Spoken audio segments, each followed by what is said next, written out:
Презентирани материјални докази во предметот по случајот Пендиков, обвинетиот Спасевски пред судот се произнесе дека не е виновен. Следното рочиште закажано за 31 мај. Општина Охрид со известување за данок на имот. Физичките и правни лица најдоцна до 30 април да ја достават потребната документација. Младите охридски театарски надежи подготвени за утрешната премиера, која ќе биде изведена со почеток во 20 часот во Центарот за култура.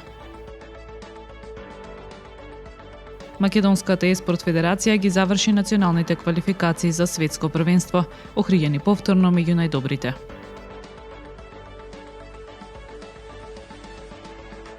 Времето утре променливо облачно со температура до 10 степени. Следевте една минута вести на Охрид Њуз.